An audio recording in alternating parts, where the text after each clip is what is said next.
Captain, നമ്മെ നേരിട്ട് ആക്രമിക്കാതെ ഇപ്പോഴും അവൻ അടങ്ങി നിൽക്കുന്നതിൻ്റെ കാരണം ഈ പെട്ടികളാണ്. മനസ്സിലായില്ല? ഡ്രാക്കുളയ്ക്ക് അമേരിക്കയിലെത്തണം. അതിനാണ് അവൻ ക്ഷമിച്ചു നിൽക്കുന്നത്. നമ്മൾ പെട്ടികൾ കടലിലെറിഞ്ഞാൽ അടുത്ത നിമിഷം അവൻ ആഞ്ഞടിക്കും. അത് താങ്ങാനുള്ള ശേഷി നമുക്കില്ല ക്യാപ്റ്റൻ. കൂട്ടാളികളെ, എന്ത് ചെയ്യണമെന്ന് എനിക്കൊരു രൂപവുമില്ല. അവൻ്റെ ആഗ്രഹപ്രകാരം കപ്പൽ അമേരിക്കയിലേക്ക് വിട്ടില്ലെങ്കിൽ നാശമെന്ന് മനസ്സ് പറയുന്നു. പക്ഷെ അതിനെനിക്കാവില്ല. എന്തായാലും എല്ലാവരും പോയി കിടന്നോളൂ. Good night. ജീവിതത്തിൽ ഒരിക്കലും ഇത്ര വലിയൊരു പ്രശ്നം നേരിടേണ്ടി വന്നിട്ടില്ല. എങ്ങനെ ഈ കുരുക്കഴിക്കും? ഏതായാലും നാളെ തീരുമാനിക്കാം. പെട്ടെന്ന് ക്യാപ്റ്റൻ ഞെട്ടി എണീറ്റു. ഞാനല്ലാതെ ഒരാൾ കൂടി ഈ പുതപ്പിനുള്ളിലുണ്ടോ? ഡ്രാക്കുള! എവിടെ അവൻ? എന്താണ് ഈ ഭിത്തിയിൽ എഴുതിയിരിക്കുന്നത്? കപ്പൽ അമേരിക്കയിലേക്ക് വിടൂ. എനിക്ക് ഭ്രാന്ത് പിടിക്കും. എന്തൊക്കെയാണിത്? അവിടെ ആരും ഇല്ലേ? ഒന്ന് വരൂ. ക്യാപ്റ്റൻ, എന്തു പറ്റി? ഈ ഭിത്തിയിൽ എഴുതിയിരിക്കുന്നത് മായ്ച്ചു കളയൂ. ക്യാപ്റ്റൻ, എന്താണ് ഈ പറയുന്നത്? ഒന്നും മനസ്സിലാകുന്നില്ല. അവിടെ ഒന്നും എഴുതിയിട്ടില്ലല്ലോ. അതെവിടെ പോയി? ക്ഷുഭിതനായ ക്യാപ്റ്റൻ മേശപ്പുറത്തിരുന്ന കുപ്പി ഭിത്തിയിലേക്ക് എറിഞ്ഞു. നോ! ഈ സമയം ഡെക്കിൽ എങ്ങും മൂടൽമഞ്ഞ് പരന്നിട്ടുണ്ട്. അതെ. ഹായ്, എന്താണ് ഈ കാണുന്നത്? അതൊരു കപ്പൽ. കപ്പൽ പോലെയുണ്ടല്ലോ. അതെ, വേഗം മണി മുഴക്കൂ. ക്യാപ്റ്റനെ വിളിക്കൂ. ക്യാപ്റ്റൻ, ഞാനിതാ എത്തിക്കഴിഞ്ഞു. ക്യാപ്റ്റൻ, വേഗം സ്പീഡ് കുറയ്ക്കൂ. അതിശയം തന്നെ. ഏതോ പഴയ നൂറ്റാണ്ടിലെ കപ്പൽ പോലെ. നോക്ക്, അത് പഴയ കാലത്തെ ഏതോ കപ്പൽ പോലെ തന്നെ. അത് നമ്മുടെ കപ്പലിനോട് ചേർന്ന് നിൽക്കുന്നു. അതിശയം തന്നെ. വരൂ, ആരാണിതിലെ യാത്രക്കാരെന്ന് നോക്കാം. ഇറങ്ങി നോക്കൂ. ഹേയ്, സൂക്ഷിച്ച്. ഇതിൽ ആളുകൾ ആരുമില്ലേ? ക്യാപ്റ്റൻ, ഇതിലാരുമില്ല. എങ്കിൽ അതിനുള്ളിൽ എന്തൊക്കെ ഉണ്ടെന്ന് നോക്കൂ. ചാക്കുകളിൽ എന്തൊക്കെയോ കല്ലും പഴയ ഇരുമ്പ് സാധനങ്ങളും മാത്രം. കൊള്ളാം. ആ പെട്ടികൾ കയറ്റാൻ പറ്റിയ കപ്പൽ. ആ പെട്ടികൾ ഈ കപ്പലിലേക്ക് കയറ്റൂ. ഇതിവിടുന്ന് പോയാൽ പകുതി ആശ്വാസമാകും. നല്ല ഭാരം. ഇതോടെ എല്ലാം അവസാനിച്ചാൽ മതിയായിരുന്നു. വേഗം വേഗം. ഈ 3 പെട്ടികളാണോ ഈ കുഴപ്പമത്ര ഉണ്ടാക്കിയത്? അതെ അതെ, വരൂ, ഇനി നമുക്ക് കപ്പലിലേക്ക് മടങ്ങാം. Bye bye Dracula. ഇന്ന് എൻ്റെ വക പാർട്ടി. ആനന്ദത്തിൻ്റെ ദിവസമാണെന്ന്.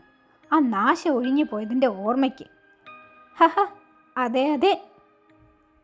പാർട്ടി പാതിര വരെ നീണ്ടു. Captain, good night. Okay, good night. അങ്ങനെ ഒരു അധ്യായം അവസാനിച്ചു. ശുഭം. കുട്ടികളോട് പറയാനൊരു കഥയായി. പെട്ടെന്നൊരു ശബ്ദം രാത്രിയുടെ നിശബ്ദതയെ ഭേദിച്ചു. എന്താണത്? എന്താണ് ആ ശബ്ദം? എന്താണെന്ന്? അയ്യോ, കപ്പൽ തകരുന്നു. വെള്ളം കയറി തുടങ്ങി.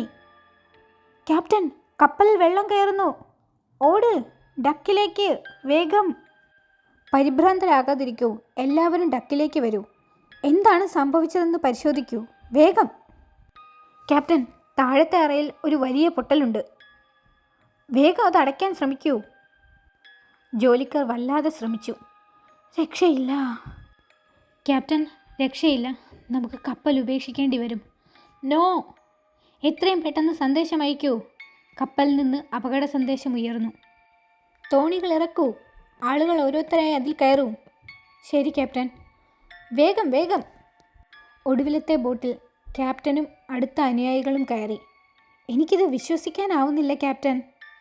പറഞ്ഞു നിൽക്കാതെ തോണികൾ തുഴഞ്ഞകറ്റൂ. കപ്പൽ മുങ്ങുമ്പോഴുള്ള തിരയിൽപ്പെടാതെ നാവികർ തോണികൾ തുഴഞ്ഞകറ്റി. ഭയക്കാതിരിക്കൂ. നമ്മുടെ സന്ദേശം ചില കപ്പലുകളിൽ എത്തിയിട്ടുണ്ട്. അവർ മണിക്കൂറുകൾക്കകം ഇവിടെ എത്തും. ദൈവമേ! നേരം കടന്നുപോയി. നോക്കൂ ക്യാപ്റ്റൻ, തോണികളൊന്നും കാണാനില്ല. ഈ സമുദ്രത്തിൽ നമ്മൾ ഒറ്റപ്പെട്ടു എന്ന് തോന്നുന്നു. മറ്റു തോണികളെല്ലാം ദൂരത്തെത്തിയിരുന്നു. അവരെ ഒരു കപ്പൽ കണ്ടെത്തി രക്ഷപ്പെടുത്തി. അതേസമയം ക്യാപ്റ്റൻ്റെ തോണിയിൽ ഇരുട്ടിന് ശക്തി കൂടി വരുന്നു. എന്തോ അകലെയായി കാണുന്നുണ്ട്. രക്ഷപ്പെട്ടു. അതൊരു കപ്പലാണല്ലോ. പക്ഷെ ആ കപ്പൽ ഡ്രാക്കുളയുടെ പെട്ടികൾ കയറ്റിയ കപ്പൽ. എന്താണ് ഈ സംഭവിക്കുന്നത്? കാറ്റ്, വഞ്ചി നീങ്ങുന്നില്ല. നമ്മൾ കപ്പലിനോട് കൂടുതൽ അടുക്കുകയാണ്.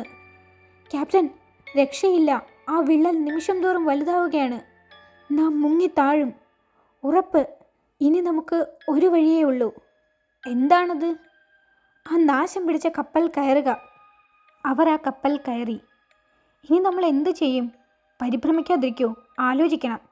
ആദ്യം ഈ കപ്പൽ നമുക്കൊന്ന് തിരയാം. എന്തു പറയുന്നു? അതാ അവിടെയാണ് ആ ചെറിയ പെട്ടികൾ. ഞങ്ങൾ നേരത്തെ തിരഞ്ഞതല്ലേ, കുറേ കൽക്കഷണങ്ങളുള്ള പെട്ടികൾ മാത്രം. എന്തിനാണത് ശേഖരിച്ചിരിക്കുന്നത്? അറിയില്ല. അത് തുറക്ക്.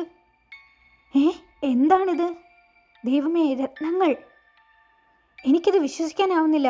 ഞങ്ങൾ നേരത്തെ കണ്ടത് ഇതല്ല. മിസ്റ്റർ പോൾ, ഞാൻ പറയാം, നിങ്ങൾ ശരിക്കും നോക്കിയില്ല. തിരക്കിട്ട് മടങ്ങി. നോക്കിയെന്ന് കള്ളം പറഞ്ഞു. ഇല്ല, ഞാൻ കണ്ടതാണ്. എനിക്ക് ഉറപ്പുണ്ട്. ഞാനിത് വിശ്വസിക്കില്ല. കൂടുതൽ പെട്ടികളുണ്ടോ എന്നറിയാൻ പാട്രിക് കപ്പലിൻ്റെ താഴേക്ക് ഇറങ്ങിച്ചെന്നു. ഈ പെട്ടികൾ തുറക്കുമ്പോൾ എന്തെങ്കിലും ഉണ്ടാകാതിരിക്കില്ല. അല്പം കഴിഞ്ഞ്, എന്തു പറ്റി? പറയൂ പാട്രിക്. എന്തോ തല കറങ്ങിയോ? അതെ, എനിക്കൊന്നും ഓർക്കാൻ കഴിയുന്നില്ല. താങ്കളുടെ മുഖം വിളറിയിരിക്കുന്നു. രക്തമയം ഒട്ടുമില്ലല്ലോ.